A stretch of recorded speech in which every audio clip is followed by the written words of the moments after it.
These are new universes born beyond our cosmic horizon, in our distant cosmic past, even inside us with every instance that passes. As our knowledge of theoretical physics has grown, what had once seemed radical has gradually forced its way into possibility. One sec, let me turn it down real quick. Multiverse theories have proliferated, hoping to answer the deepest questions about what we and the entire What do you want? Why aren't you watching the video?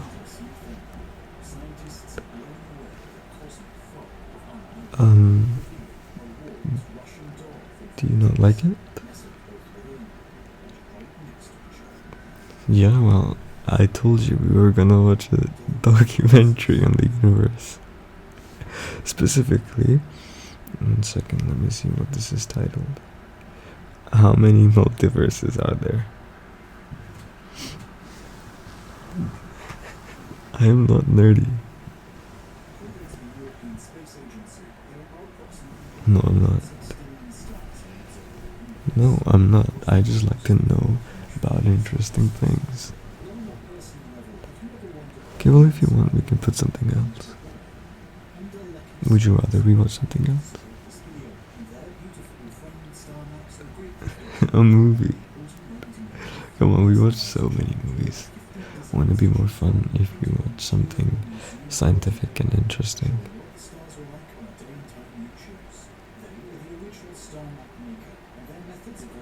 Would you rather we watch something else?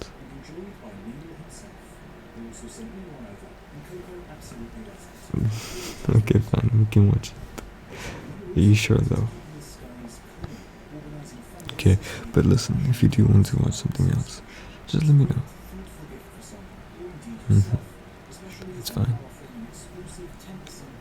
Okay, I believe you. Don't embarrass me anymore now.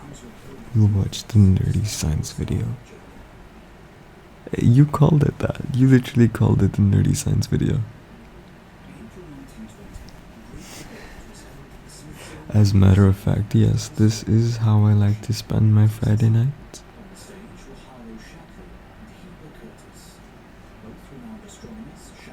What? Is it bad that... Is it like nerdy? Is it like super nerdy? 1 second, I want to get a bit closer to you because I can't really hear you because of the video. As I was saying, are you, dare I say, judging me on my preferences of entertainment? Don't call it that. What? It is entertainment. Dirty-minded woman. I didn't mean it like that. I meant to like as an entertainment sort of thing to enjoy. Okay? Weirdo. No, you're the weirdo. I never even meant it like that.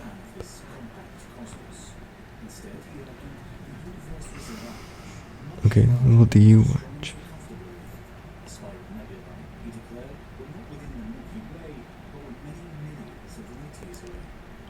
Of course you watch that.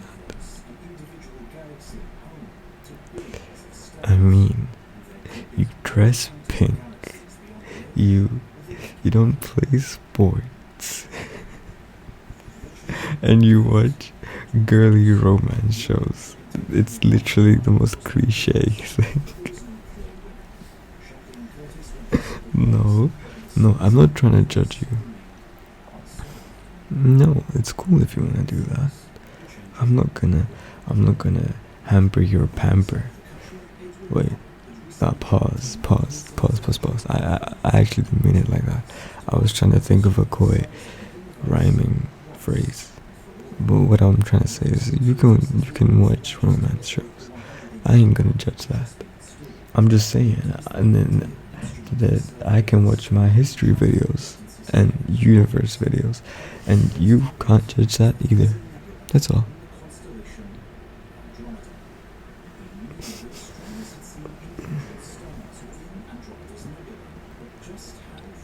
Are you comfortable, by the way?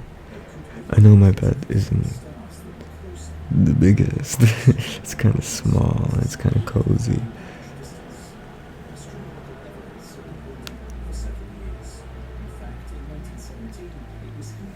Scientists have discovered an exploding star, a nova, within Andromeda's nebula, and in search of older photographic plates have spotted 11 more, much fainter than any others that have been observed. I know my bed isn't the biggest. It's kind of cozy. Do you have like enough space and everything? Here, you can have some more blanket.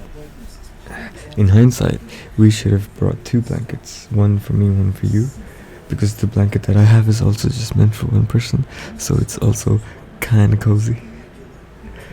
But I guess for now we'll have to make do, because you look like you've just nestled up in there, sorry, and that you won't be getting out of bed anytime soon. No, it's cool, dude. I'm not trying to kick you out. I invited you in here. Yeah, because, like, we always spend... we do spend time together. Quite often. Perhaps a bit too much, actually. But it's like Friday night. And kids our age, they're going out to, like, clubs. And doing things. Having fun, basically. And we're here. Like, just in our rooms, just on our phones, not living our lives. So we might as well just do that together. So at least we can say that when we're old and wrinkly and all of that, we can think that we didn't waste our time just not doing anything. Instead, we're socializing together.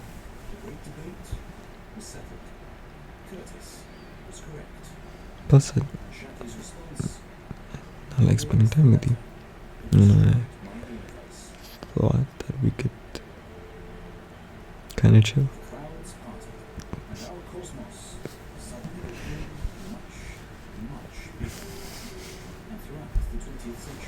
Okay, now stop talking to me so I can watch the video. I am trying to pay attention after all. Okay. Is it cool if I rest my head on your head while your head is resting on my shoulder? I'm just checking because I got a big head. Wow, I stammered a lot there. I mean, like, I know it's fine, but I do have a big head and it's pretty heavy. Just letting you know. Okay, I'm just letting you know it's a big head. You have a hairy head. That's a lot of hair. Yeah, it's going on my face.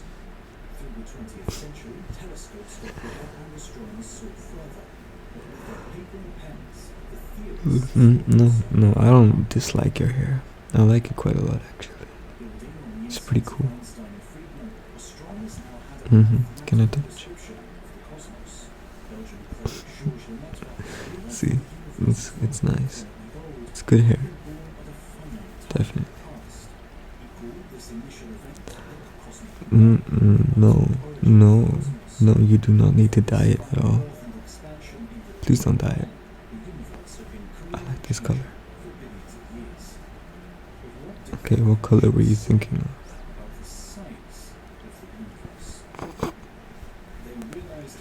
Nah, dude, I don't know about that.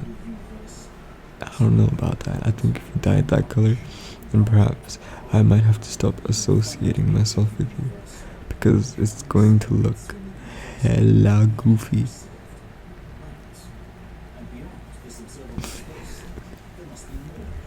Okay, dude, do your thing, but then don't come crying at me saying, hey, I dyed it and it doesn't look nice anymore. Because I'm gonna tell you, yeah, it looks shit. Okay, well, if it does look good, then I'll admit that it looks good. Happy?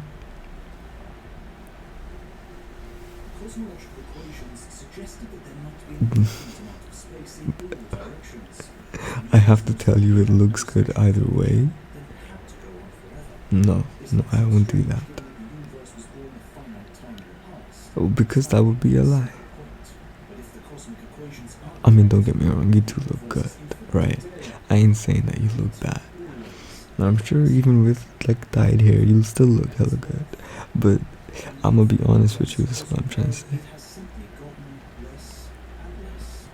What? Just because you're a girl, I have to tell you it looks nice either way.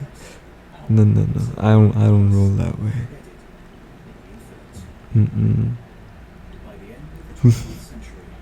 Yeah, you are my female friend, my only female friend. But just because you are a girl, doesn't mean I'm gonna lie to you. The fact that you are my friend means I'm entitled to tell you the truth. Yeah, yeah, you are my only female friend. It's kinda sad, isn't it? Really, I'm your only guy friend. Damn, you need to get out more. I'm playing. I'm playing. It's alright. I can't judge. I get really shy around new people, so I just never really talk to anyone. Just stick to myself, just twiddling my thumbs. So I know that if you're kind of like that, I can understand. I'm kind of the same.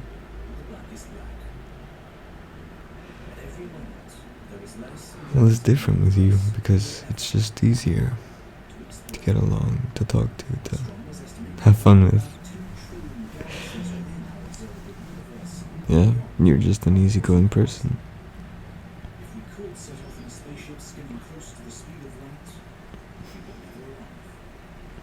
I'm also glad that we became roommates. I'm not gonna lie. When I first came here, and just to the country, to the university, to the accommodation, I was quite nervous.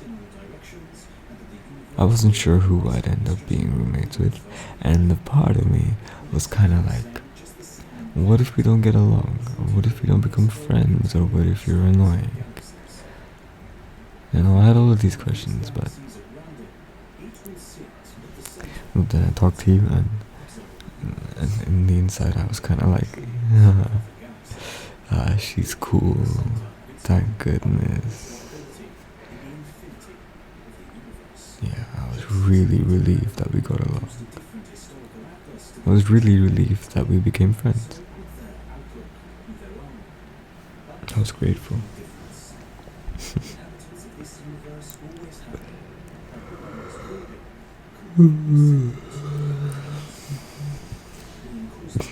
It's starting to get a bit sleepy, yeah.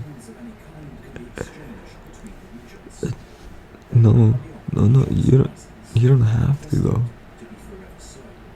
Oh, do you want to go? I mean, if you want to sleep in your own bed, of course I'm not gonna pull you in here and drag you in like my bed in my arms and make you sleep with me. That'd be kind of goofy and weird. No, I'm fine if you're fine. Then we're fine. Come back here.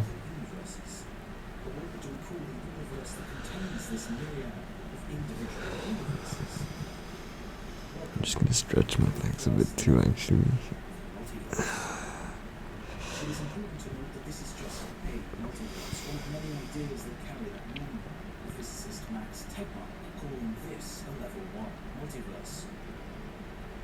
Let's explore. As we know, in this particular multiverse beyond our horizon, there is possibly an infinite number of other universes, rich in stars and galaxies just like our own, with potential for life, just like our own. I'm still awake. Are you still awake? Do you want to talk more? We can do that. You're not annoying me. We can talk.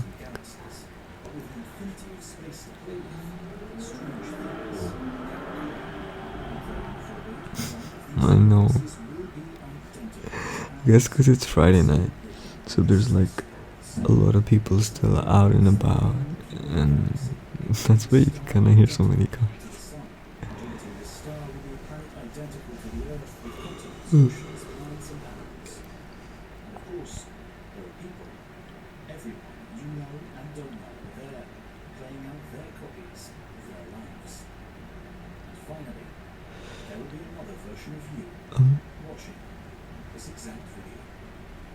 Did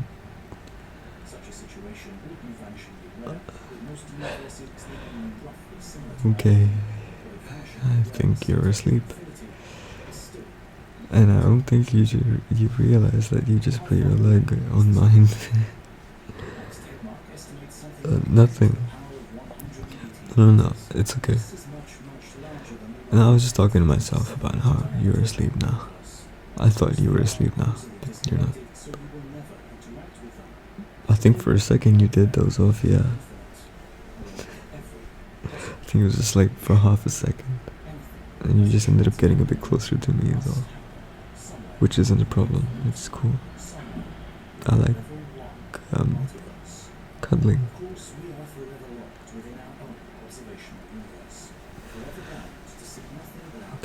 Yeah, I can get closer too.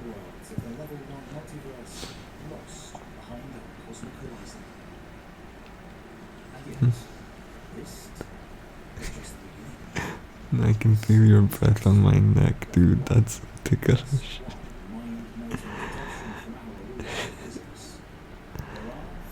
Oh, wait. Let me just... Yeah, there we go. That's good. That's really good.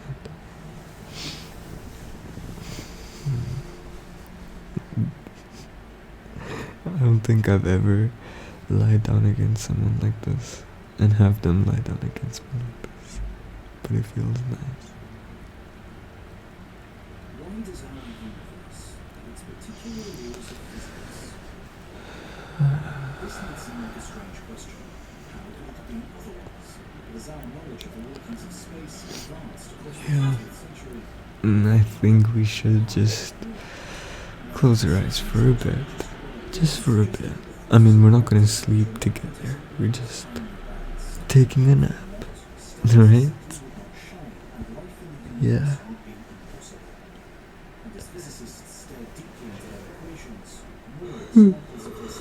Good night. I mean, good nap. Have a good nap.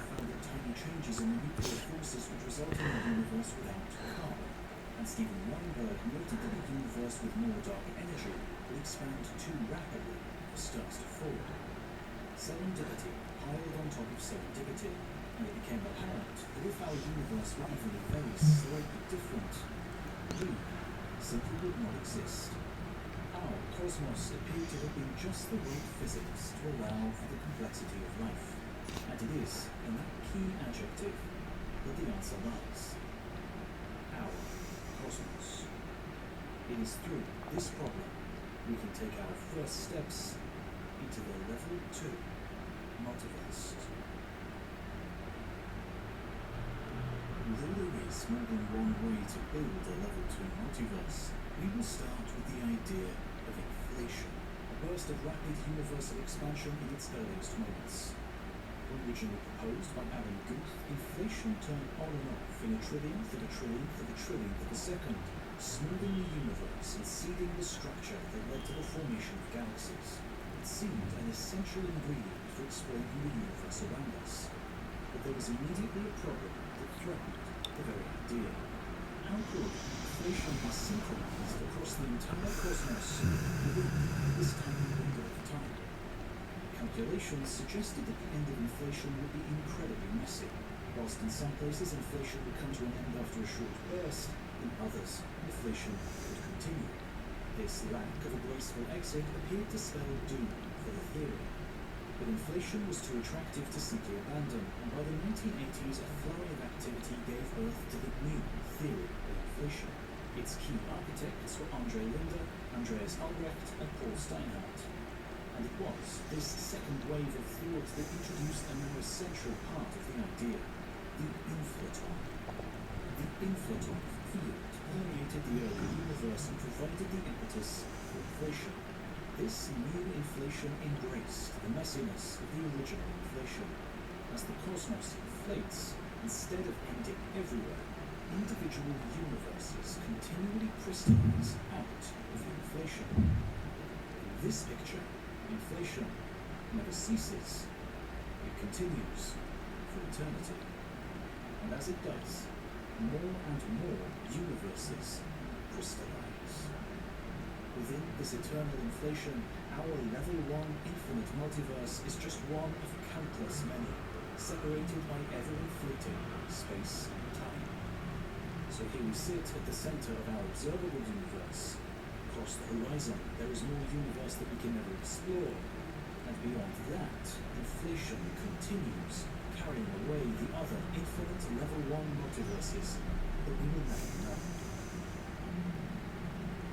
Of course, many questions remain, none less than just how a universe would emerge from the eternal inflation.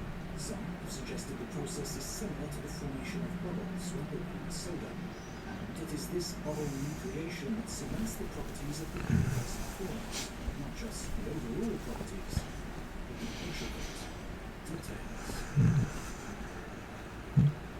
This includes the very laws of physics themselves, meaning that in some universes the forces of nature will be different, in others the masses of the fundamental particles will be different, and in others again there might be more or fewer dimensions of space and time. Physicists have wondered what these other multiverses would be like, and they have arrived at a stark conclusion. Virtually all of these other level 1 multiverses would be dead and sterile, lacking the complexity essential for life.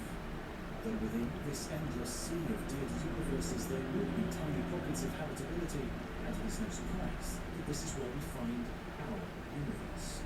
In this level 2 multiverse, our level 1 multiverse is one of the lucky few that can host complexity, life.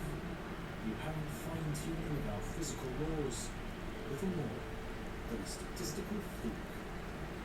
The roll of an infinite dice across an even higher infinity. But this is not the only level 2 multiverse that has been proposed. There are other theories that would require a multiverse of which our level 1 existence would only be a part. And in fact, Paul Steinhardt, who developed the wind theory of inflation in the 1980s, plays a key role in a completely different multiverse.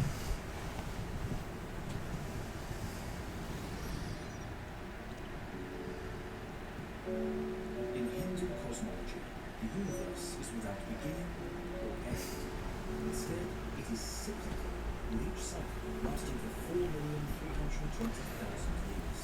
Each universe starts with rebirth and perfection, time, enlightenment. As it ages, the universe degenerates and decays before ultimate destruction and eventual rebirth. What of the physical universe? Could it, too, be truly cyclical? Since the dawn of modern cosmology, many minds have pondered this question. In the 1920s, physicists, including Einstein, explored this very possibility. Within the cosmological equations derived from general relativity, the prospect for a cycling universe existed. Indeed, the idea that our universe was just one of an infinitely repeating cycle was far more comforting than a universe all for nothing. But there was a lingering problem. That problem was entropy.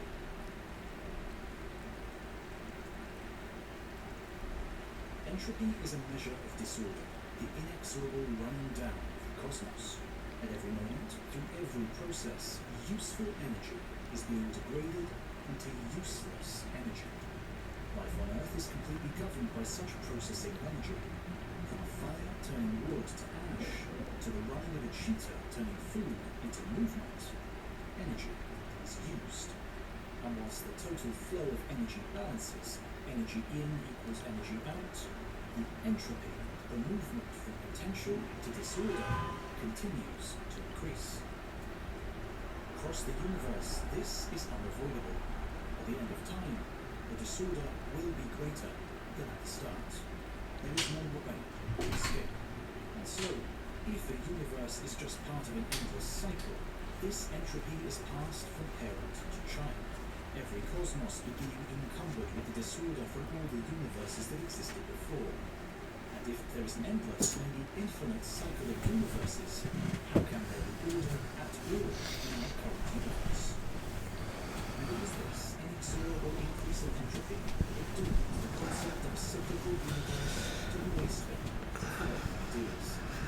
Although, sometimes, it is hard to completely kill a scientific theory. The concept cyclical as itself, it recycled.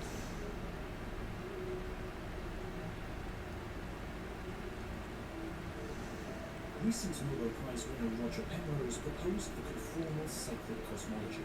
He suggested that in the extreme distant future of our universe, all matter must decay away into nothing, and that the resulting empty universe will continue expanding into eternity.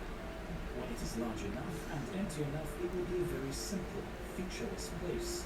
Featureless, like our own universe at the start of the Big Bang.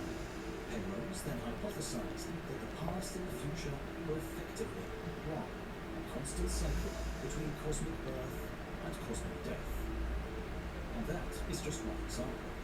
In the 1980s, physicist Lee Smolin suggested that a baby cosmos could be created when black holes formed, tearing space and time, this tear giving birth to an entire new universe.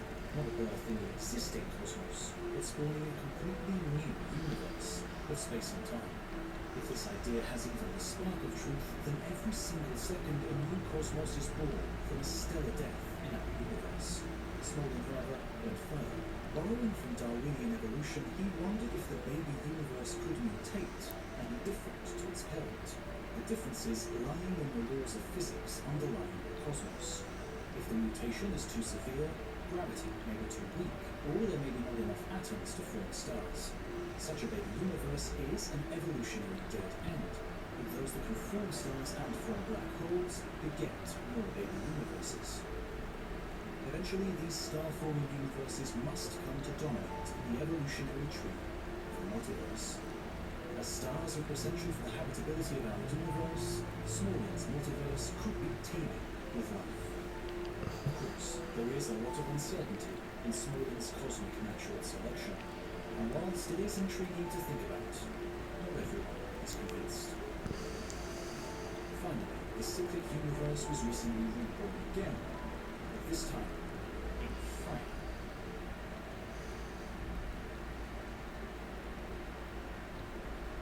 Think of the phoenix, the immortal bird of Greek mythology. It lives its life in cycles, dying in old age in a burst of flames. But from the ashes, the phoenix is reborn to live its life again. And this is where Paul Steinhardt reappears.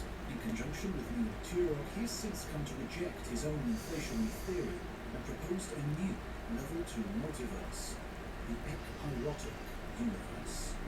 Developing out of string theory, for them our entire universe floats in higher dimensions, like a sheet blowing in the wind. Here, cosmic rebirth occurs when multiple cosmic sheets collide. Huge amounts of energy are released, forming the matter in the cosmos. And the newborn universe has low entropy, the phoenix universe, rising from the ashes. But today, it has few true supporters. Many physicists have trouble accepting the notion of sheet universes floating in higher dimensions. However, recently this concept has gained widespread attention, and the answer may lie in one of the most complex and mind-blowing theories of all.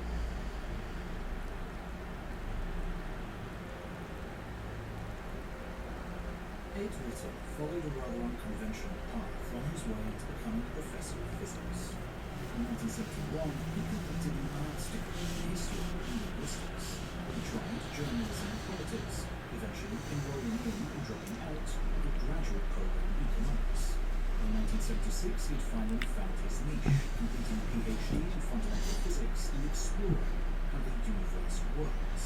Ritten's mathematical insights about the topology of space and time set him apart from other physicists. In 1990, he was awarded the Fields Medal for his work, often called the Nobel Prize of Mathematics. It is usually awarded to mathematicians. But by this time, Ritter had set his sights on bigger things. Indeed, one of the biggest dreams in physics. A single theory that encompassed everything we knew about the universe. Theory of everything. But he was just the latest in a long line who had hunted and failed to find this physics El Dorado. Just why was this search so hard? the four fundamental forces of nature, three are written in the language of quantum mechanics. These are the strong and weak nuclear forces and electromagnetism. Our best description of gravity, however, is Einstein's general theory of relativity, a distinctly non-quantum theory. Gravity is described by the curving and bending of space and time. Why the forces of nature are written in two different mathematical languages has long bothered physicists. There is a feeling, at least a desire, that the true mathematics of the universe should be one. One neat single theory encompassing all the physics of the universe.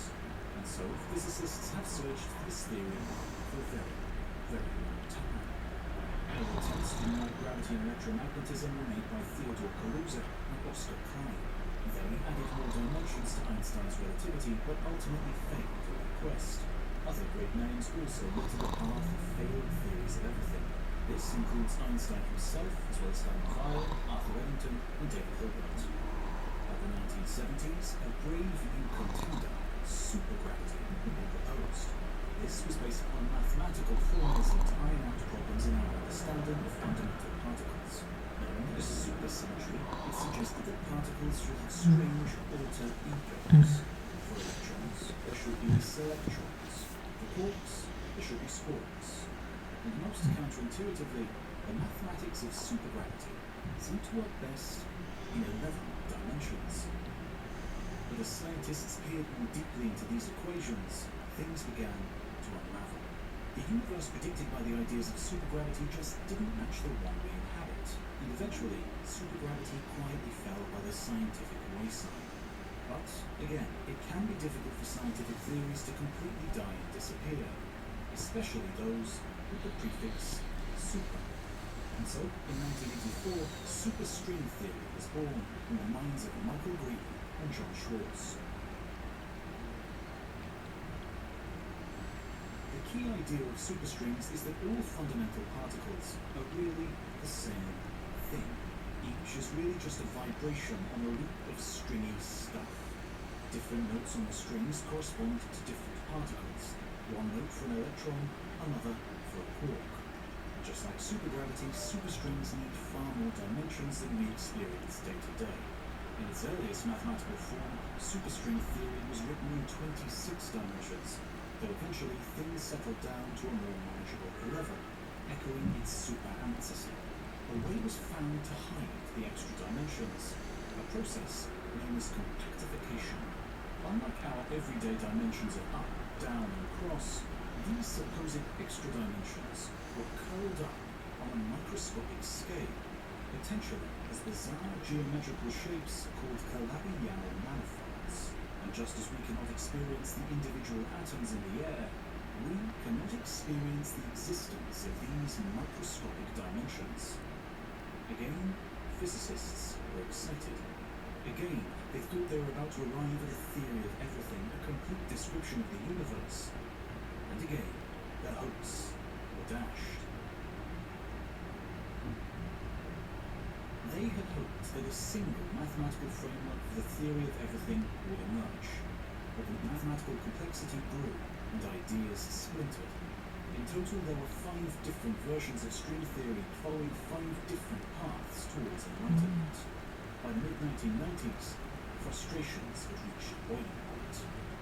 And that was when, in 1995, at the annual String Theory Conference in the University of California, Ed Witter put a new idea on the table.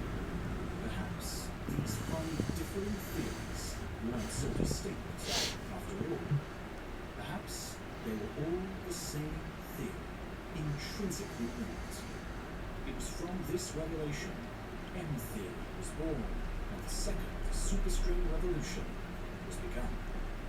No one seems to remember what the M in M theory stands for. Some say mystery, or perhaps magic. But to many, it stands for membrane, reflecting how the one-dimensional strings of string theory are drawn out into sheets or grains within the higher dimensions.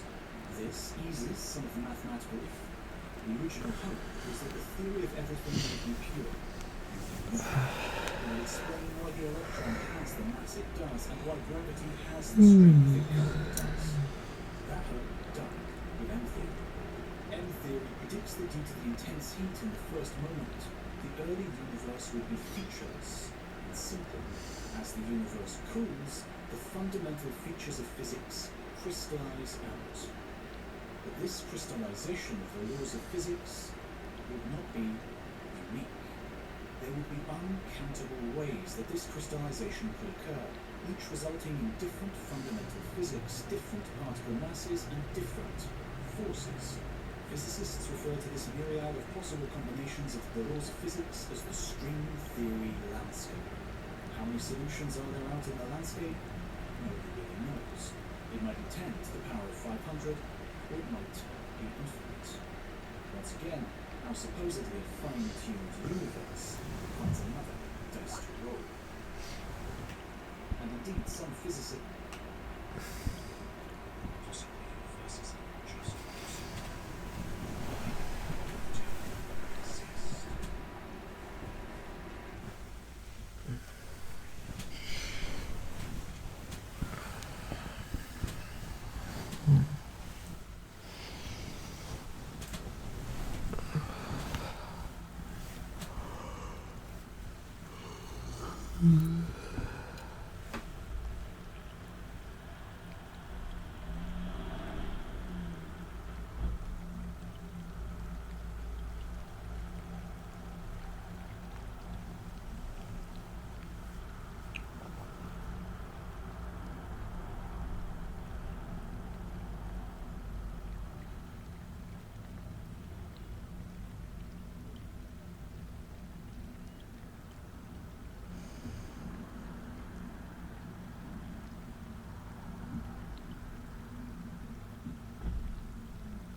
Mm.